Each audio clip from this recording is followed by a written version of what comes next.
Tarehe 12 Februari mwaka 2016, Rais wa awamu ya 5 wa Jamhuri ya Muungano wa Tanzania, Dr. John Pombe Magufuli, ametimiza siku 100 tangu aingie madarakani Novemba 5 mwaka 2015.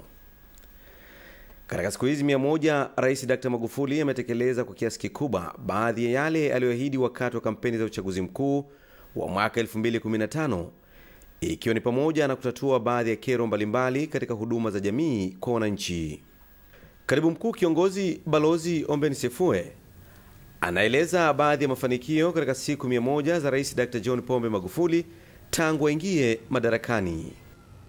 Serikali ya awamu ya 5 imetimiza siku 100 tangu ingie madarakani tarehe 5 Novemba 2015. Japo siku 100 ni chache kufanya tathmini ya kina, lakini zinatosha kuonesha mwelekeo wa serikali na kupata kionjo cha uthabiti wa dhamira yake ya kutekeleza ahadi zake kwa wananchi. Kumekuwa na shauku kubwa ya wananchi kujua kilichofanywa na serikali hii katika siku zake 100 za mwanzo. Ni shauku ya haki kabisa ambayo sisi katika serikali lazima tujaribu tuwezavyo kuikidhi. Ndio maana kuanzia juzi mawaziri mbalimbali wanazungumzia mafanikio katika hizo siku 100. Kila mmoja akienda kwa undani kwenye sekta yake.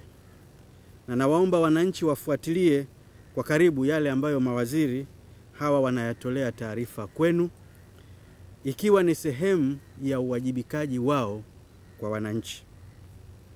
Mimi pia kwa nafasi yangu ya Katibu Mkuu Kiongozi, ambaye pia ni katibu wa Baraza la Mawaziri na mkuu wa utumishi wa umma, nimepokea maswali mengi ya waandishi wa habari na wananchi kuhusu hizi siku 100 za mwanzo za uongozi wa rais wetu Mheshimiwa Dr. John Pombe Joseph Magufuli. Maeneo yanayohusu sekta mbalimbali kama nilivyosema yatazungumzwa na mawaziri wenyewe wanaohusika, lakini nimeona kuwa baadhi ya maswali yanaweza kujibiwa vizuri zaidi na ofisi hii, yani Ikulu. Na nimeweka maswali hayo katika makundi 5 na nitayazungumzia kwa ujumla. Yapo maswali yanayohusu uongozi wa rais wetu. Yapo maswali yanayohusu sifa binafsi za rais wetu. Yapo maswali yanayohusu utendaji wake. Yapo maswali yanayohusu mahusiano yake na sekta binafsi wakati wa utawala wake. Na yapo maswali yanayohusu mwelekeo wake kwenye mambo ya nje na diplomasia ya Tanzania. Wahenga wanasema nyota njema huonekana asubuhi. Na katika siku 100 za kwanza, Rais Magufuli amethibitisha kwa uwazi zaidi kuwa yeye ni kiongozi bora na wa kupigiwa mfano. Taarifa tunazoletewa na wananchi ni kuwa kwa kauli, matendo na dhamira zake, wananchi wengi wamemuelewa sasa, wamemkubali na wanamwamini. Katika hizi siku 100, rais amewathibitishia Watanzania kuwa yeye ni kiongozi mwenye sifa zote muhimu za uongozi. Na sifa hizo ni pamoja na zifuatazo. Kiongozi bora lazima awe na dira, lazima awe na maono, na lazima awe na malengo mahususi kuhusu anakotaka taifa liende. Na katika siku hizi 100 za kwanza za Rais Magufuli amedhihirisha kuwa sifa hiyo anayo. Lakini dira bila mkakati ni sawa na ndoto. Kiongozi bora lazima awe na mikakati ya kutekeleza dira na maono yake, pamoja na kufikia malengo katika vipindi tofauti. Na katika hizi siku 100 za mwanzo, Rais Magufuli amedhihirisha kuwa sifa hiyo anayo. Kiongozi bora lazima aheshimike na awe na mvuto wa kuwafanya wananchi wamwamini na kumfuata. Na katika hizi siku 100 za mwanzo za utawala wake, rais amewafanya hata wale ambao hawakumpigia kura wamwamini, wamuombe na kumfuata. Kiongozi bora anagawa majukumu na haogopi kufanya hivyo, lakini anafuatilia. Na katika hizi siku 100 za kwanza, Rais Magufuli amethibitisha kuwa anayo sifa hiyo. Kiongozi bora anajua na haogopi kuweka vipaumbele na mpangilio wake wa utekelezaji na kuvisimamia. Katika hizi siku 100, Rais Magufuli amethibitisha anayo sifa hiyo muhimu ya uongozi. Kiongozi bora haogopi kufanya maamuzi magumu. Hakuna mwenye shaka kuwa katika hizi siku 100 za mwanzo, rais wetu amedhihirisha kwa kauli na kwa vitendo kuwa anapotetea maslahi ya Tanzania na wananchi wa Tanzania, haogopi kufanya na kusimamia maamuzi magumu. Na kama nilivyosema, sifa mojawapo ya kiongozi bora ni kuwa na maono pevu na mikakati madhubuti inayotekelezeka ya kutimiza maono hayo kwa faida ya wananchi. Tumeyaona haya kwa Rais Magufuli na serikali yake katika hizi siku 100 za kwanza. Tangu wakati wa kampeni za uchaguzi mkuu, Rais Magufuli aliweka bayana maono ya Tanzania anayotaka kuijenga na nini kifanyike ili kutimiza azma hiyo. Maono na shauku yake, kama ilivyo kwetu sote, ni kujenga Tanzania mpya yenye uhuru, haki, neema na fursa mbalimbali kwa wananchi wote. Tanzania yenye amani na utulivu. Tanzania yenye uchumi imara unaotegemea viwanda. Tanzania ambayo kila mtu ananufaika na rasilimali tulizo nazo. Na Tanzania isiyo na rushwa, isiyo na ufisadi, isiyo na dhuluma. Mtakumbuka kuwa serikali ya awamu ya 5 iliahidi kuendeleza misingi imara ya kiuchumi, ya kisiasa na kijamii iliyojengwa na awamu zilizotangulia. Pia aliahidi kuwa katika juhudi zake za kuinua uchumi na kuondoa kero zinazowakabili wananchi, atazingatia vipaumbele vifuatavyo katika kubadili na kuboresha utendaji serikalini. Kwanza, kupunguza urasimu ili kuongeza kasi ya utekelezaji wa maamuzi na utekelezaji wa miradi ya serikali. Pili, kuongeza kasi ya ukusanyaji wa mapato na kuweka mazingira mazuri ya uwekezaji wenye maslahi kwa taifa, hususan kwenye sekta ya viwanda. Tatu, kubana matumizi kwa kupunguza matumizi ambayo kwa kuzingatia hali yetu ya uchumi kwa sasa yanaweza kuepukika. 4, kuimarisha huduma za jamii hasa katika maeneo yenye kero zaidi kwa wananchi. 5, kuhimiza na kusimamia utii wa sheria, kurejesha nidhamu ya serikali na uzingatiwaji wa maadili kwa viongozi wa umma na watumishi wote wa umma, na hata kwenye sekta binafsi na watu wote kwa ujumla. 6, kudumisha ulinzi na usalama na kuendeleza mahusiano mazuri na yenye tija baina ya Tanzania na nchi za nje, mashirika na taasisi za kikanda na kimataifa, pamoja na wabia wengine wa maendeleo. Kama wananchi wanavyojua, rais pia ni amiri jeshi mkuu. Na katika siku hizi 100 za kwanza, rais ametekeleza majukumu yake ya amiri jeshi mkuu kwa wepesi na uhodari kama vile samaki kwenye maji. Amekuwa karibu na jeshi na viongozi wake, amekagua vifaa vya jeshi na mazoezi ya kijeshi, ameteua viongozi wa jeshi na kutoa kamisheni kwa maafisa wapya. Ametoa maelekezo mahususi ya kuimarisha jeshi na utendaji wake. Sasa kulikuwa na kundi la pili la maswali yanayolenga sifa binafsi za Rais Magufuli ambazo zimedhihirika katika siku 100 hizi za uongozi wake. Na mimi nitataja chache sana. Ya kwanza ni kuwa mkweli. Katika hizi siku 100 rais wetu amewadhihirishia Watanzania kuwa ni mkweli, anayechukia ulaghai na unafiki. Anaposema msema kweli ni mpenzi wa Mungu, anamaanisha hivyo kwa dhati kabisa. Wapo watu wanaofikiri kuwa siasa ni ujanja na ulaghai. Rais wetu amethibitisha kuwa yeye si mwanasiasa wa aina hiyo. Hakuna tofauti kati ya alivyokuwa akiwa mgombea na alivyojidhihirisha katika siku 100 za kwanza za urais. Watanzania wana kila sababu ya kufurahi kuwa alivyojinadi ndivyo anavyotawala hivyo hivyo. Eneo la pili ni uhodari wake wa kutekeleza ahadi zake. Katika siku 100 hizi, rais wetu amethibitisha kuwa anaheshimu ahadi zake na anazitekeleza kadri iwezekanavyo. Na tayari ipo mifano. Aliahidi kupunguza ukubwa wa serikali. Na amefanya hivyo. Amepunguza idadi ya mawaziri na naibu mawaziri kutoka 55 hadi 35. Amepunguza pia idadi ya makatibu wakuu na naibu makatibu wakuu kutoka 56 hadi 50. Aliahidi elimu ya msingi mpaka kidato cha 4 bila malipo na ametekeleza. Juzi hapa alipoiahidi mahakama kuwa atawapa fedha zao zote za maendeleo za mwaka huu shilingi bilioni 12.3 ndani ya siku 5. Alitekeleza ahadi hiyo hata kabla siku 5 hazijaisha. Na mifano mingine ipo ya alivyotekeleza ahadi zake. Kwa ufupi, aliahidi kuwa hata waangusha Watanzania, na kweli hajawaangusha Watanzania katika hizi siku 100.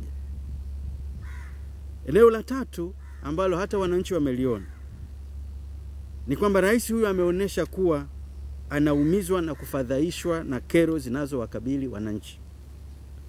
Pia amethibitisha dhamira yake ya dhati ya kuzipatia ufumbuzi kero hizo, hususan katika upatikanaji wa huduma za jamii ikiwemo huduma za afya, elimu na maji. Kasi ya kutatua kero za wananchi imeongezeka sana. Ndani ya siku hizi 100 tuna mifano mingi ya hatua zilizochukuliwa na serikali kuondoa kero, zingine zilizokuwa za muda mrefu sana. Mmemsikia juzi waziri wa ardhi akizungumzia utatuzi wa mgogoro wa muda mrefu wa shamba la Kapunga kule Mbarali, ambapo hekta 1870 tayari zimerejeshwa kwa wananchi. Aidha, mmesikia urejeshwaji kwenye milki ya serikali kiwanda cha chai cha Mponde kilicho mkoani Tanga, ambacho kilikuwa kero kwa wananchi wa eneo hilo kwa muda mrefu sana. Na kila waziri ataeleza mifano mingine mingi kwenye sekta yake kuonesha kasi mpya ya kumaliza kero na shida za wananchi. Eneo lingine ni usimamizi wa nidhamu bila woga. Sifa nyingine ya uongozi wa serikali ya awamu ya 5 iliyodhihirika katika kipindi cha siku 100 ni uwezo wa kusimamia nidhamu bila upendeleo wala woga.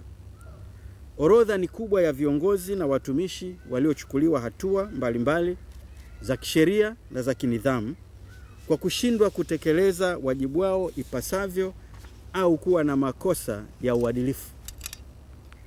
Siku 100 za kwanza za serikali ya awamu ya 5 zimepambanua wazi ni aina gani ya uongozi na aina gani ya utumishi wa umma unatakiwa katika serikali hii. Imedhihirika wazi kuwa serikali ya awamu ya 5 haitamvumilia kiongozi au mtumishi yeyote wa umma atakayeshindwa kutekeleza wajibu wake ipasavyo, atakayekosa sifa za uadilifu na kufanya maamuzi yanayolenga kumnufaisha yeye binafsi au watu wa karibu yake. Na tayari mrejesho tunaoupata kutoka kwa wananchi ni kuwa nidhamu kwenye utumishi wa umma imeongezeka na wananchi wanahudumiwa kwa haraka zaidi na kwa heshima zaidi. Tumedhamiria kurejesha nidhamu ya kazi na kutokomeza utamaduni wa kufanya kazi kwa mazoea au kwa kujinufaisha. Katika tafsiri pana zaidi, hatua hizo zinalenga kukuza utamaduni wa uadilifu, uwajibikaji wa kufanya kazi kwa uhodari, bidii na ufanisi mkubwa, kunakoenda na kauli mbiu ya hapa kazi tu. Na ndio maana rais aliwalisha kiapo cha uadilifu makatibu wakuu na naibu makatibu wakuu wote aliowateua. Kamwe watumishi wa umma wasisahau kuwa wao ni watumishi, sio mabwana wa wananchi. wawatumikie kwa ufanisi, wawatumikie kwa uaminifu na watumikie kwa heshima. Eneo lingine ni ukaribu wa wananchi na uungwaji mkono na rais wetu. Siku 100 za kwanza za utawala wa serikali ya awamu ya 5 zimethibitisha ukweli wa usemi kwamba imani hujenga imani. Ndani ya hizi siku 100, serikali imefarijika kuona namna wananchi wengi, bila kujali itikadi zao, walivyoonesha imani kubwa kwa Mheshimiwa Rais na serikali yake na jinsi wanavyoiunga mkono.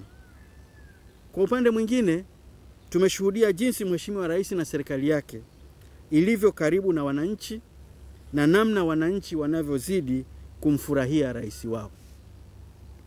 Na wanafanya hivyo kwa vile wamemkubali kama kiongozi wao. Hawafanyi kwa unafiki. Wanafanya hivyo kwa vile kwa dhati wamemkubali kiongozi wao na wanamwamini.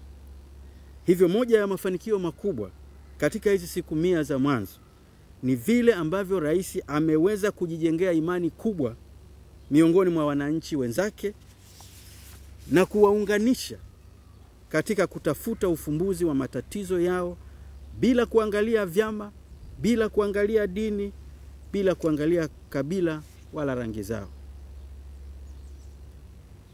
Eneo lingine ni vipaumbele.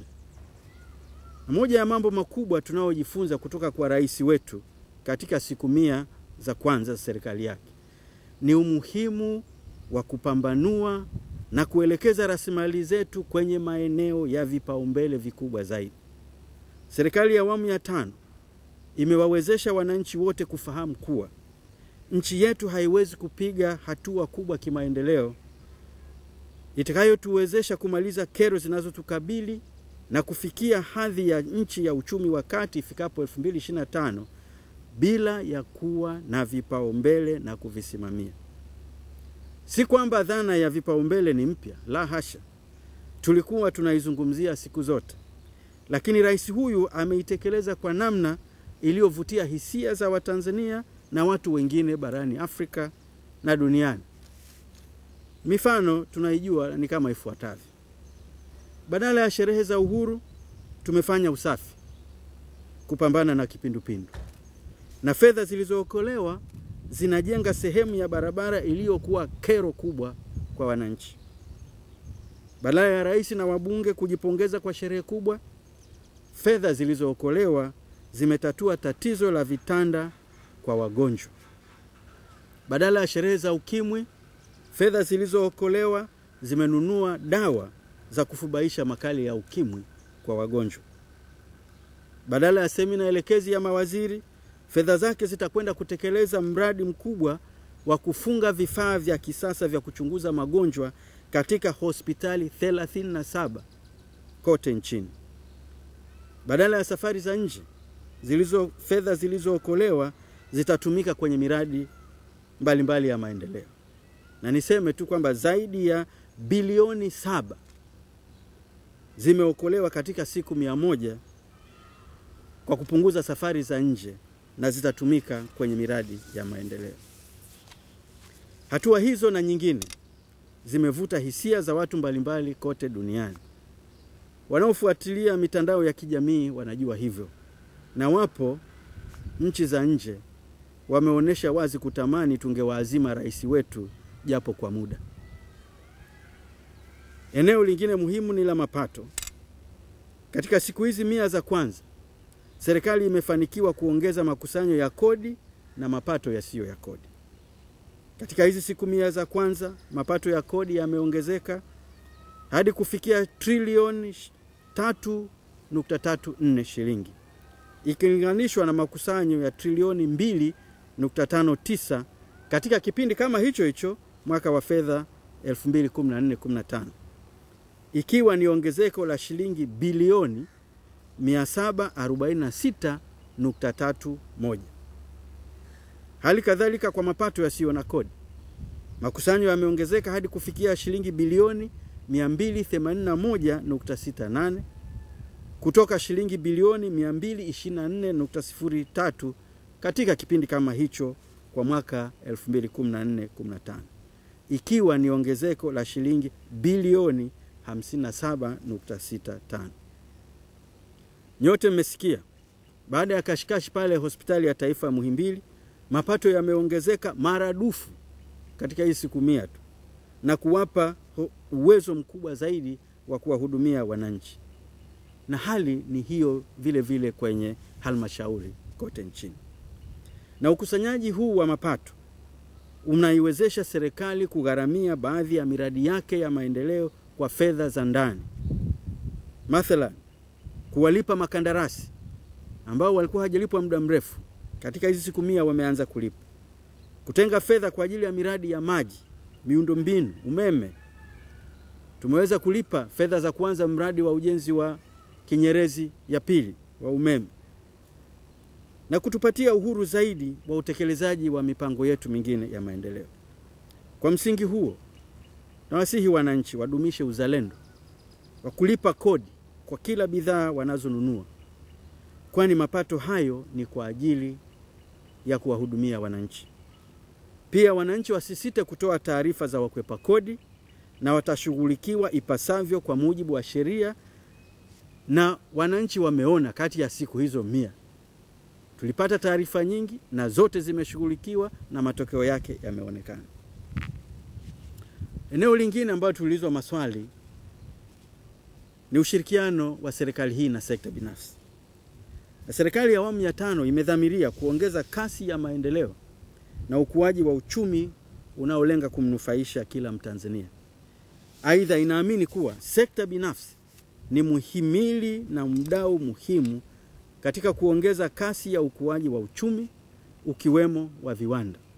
Ndio maana hata kabla hajaunda baraza la mawaziri, Mheshimiwa Rais alikutana na wafanyabiashara na wawekezaji wa sekta binafsi katika juma la kwanza tu baada ya kuingia madarakani, ambapo pamoja na mambo mengine aliwahakikishia utayari na dhamira ya serikali yake kuipa ushirikiano sekta hiyo.